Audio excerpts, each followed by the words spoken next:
டேஸ்க்கு முன்னாடி வந்து பாத்தீங்கன்னா நான் கேஸ் புக் பண்ணேன், புக் ஆகல. சரிங்களா? ஏன் அப்படின்னா சரி ஏதோ முன்கூட்டியே கேஸ் புக் பண்ணியிருப்பேன், ஒரு 1 வீக் டைம் கொடுத்துருப்பாங்க, அந்த 1 வீக் போயிருக்காதுன்னு நினைச்சேன். ஆனா நான் லாஸ்ட் டைம் புக் பண்ணது டேட்டை கம்பேர் பண்ணி பார்க்கும்போது வந்து 20 நாள் 22 நாள் கிட்ட ஆயிடுச்சு. ஆனா புக் பண்ண முடியல அப்படின்னு சொல்லிட்டு எனக்கு ஜிபேல காட்டுது. நான் எப்பவுமே ஆன்லைன் பேமெண்ட் பண்ணி தான் நான் புக் பண்ணி எடுப்பேன், ஆனா காட்டல. ஆனா இப்போ வந்து பாத்தீங்கன்னா நியூஸ்ல நான் பாக்குறேன், ஒரு 2-3 டேஸாவே ஒரு பிரேக்கிங் நியூஸா போயிட்டு இருக்கு.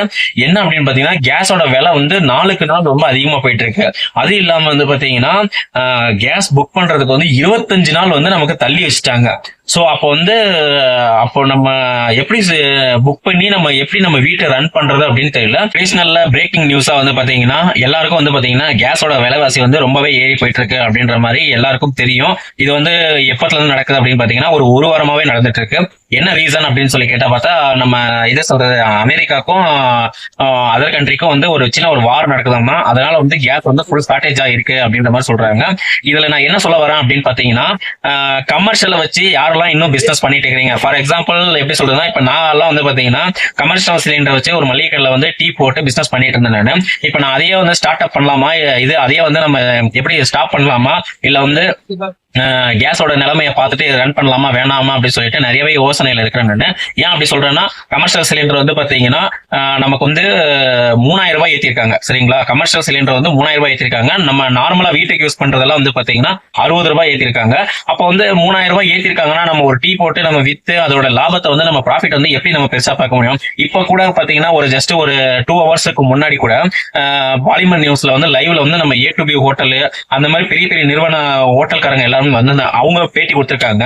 அதாவது எங்க கிட்ட இருக்கிற கேஸ் வரையும் நாங்க சப்ளை பண்ணுவோம், அது முடிஞ்சிச்சுன்னா நாங்க சப்ளை வந்து ஸ்டாப் பண்ண போறோம் அப்படின்ற மாதிரி சொல்றாங்க. சோ அப்ப அவ்வளவு பெரிய நிறுவனமே பெருசா பில் பண்ற அவங்களே வந்து என்ன சொல்றதுன்னா ஸ்டாப் பண்ற சுச்சுவேஷன் இருக்கும்போது நம்ம சின்ன சின்ன வியாபாரிங்க வந்து நம்ம யோசிக்கிறதுல என்ன தப்புன்றது எனக்கு ஒன்றும் புரியல. அதனால வந்து எனக்கு தெரிஞ்ச வரையும் ஒரு 2 நாள் பாக்குறது பெஸ்ட். அதுக்கப்புறம் வந்து என்ன கேட்க போனா இந்த 3000 ரூபாய் கொடுத்து நம்ம சிலிண்டர் வாங்கி அதை டீ போட்டு நம்ம வந்து ஒன்னு கம்பெனிக்கோ இல்ல வெளியே என்ன சேல் பண்றது அதெல்லாம் வந்து பெரிய ஒரு மார்ஜினான ப்ராஃபிட் அப்படின்னு கேட்டா அது வந்து 90% கம்மின்னு தான் சொல்லுவாங்க நான். அதுக்கு வந்து கொஞ்ச நாள் டீயை கொஞ்சம் ஸ்டாப் பண்ணிட்டு இருக்கிற நம்ம மளிகை கடையில இருக்கிற பொருட்களை வச்சு நம்ம லாபத்தை பார்த்துட்டு நம்ம அமைதியா போயிடலாம். ஏன்னா என்ன சொல்றது, இப்ப வந்து கேஸே இவ்வளவு தட்டுப்பாடு ஆயிடுச்சுன்னா அடுத்து வேற என்ன தட்டுப்பாடு ஆக போகுதுன்றது யாருக்குமே எதுவும் தெரியாது. அதே மாதிரி மோஸ்ட்லி வந்து ரோட் பாயிண்ட்ல இருக்கிற மளிகை எல்லாருமே மோஸ்ட்லி அந்த டீ கேன் வச்சிருப்பாங்க. பெங்களூர் சைட்ல வந்து பாத்தீங்கன்னாலே 60% 70% வரைக்குமே டீ கடைங்க எல்லாமே ஸ்டாப் பண்ணிட்டாங்க, எல்லாமே க்ளோஸ்ல இருக்கு. ஏதோ 1-2 டீ கடை அதெல்லாம் வந்து பாத்தீங்கன்னா பழைய கேஸ் ஸ்டாக் இருக்கு, அதனால வந்து போட்டுட்டு இருக்காங்க. நம்ம தமிழ்நாடு சைட்ல வந்து இன்னும் அந்த அளவுக்கு பண்ணல. ஒரு சில இடத்துல எல்லாம் மதுரை சைட்ல எல்லாம் பண்ணிட்டாங்கன்னு சொல்லி பிரேக்கிங் நியூஸ் போயிட்டு இருக்கு.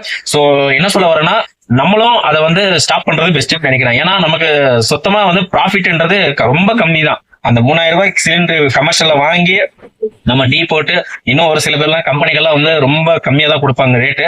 அந்த ரேட்டுக்கு நம்ம எல்லாம் வந்து இது கட்டுப்படி ஆகுமா அப்படின்றது வந்து ஒரு சாத்தியமான ஒரு கேள்விக்குறியா தான் இருக்கு.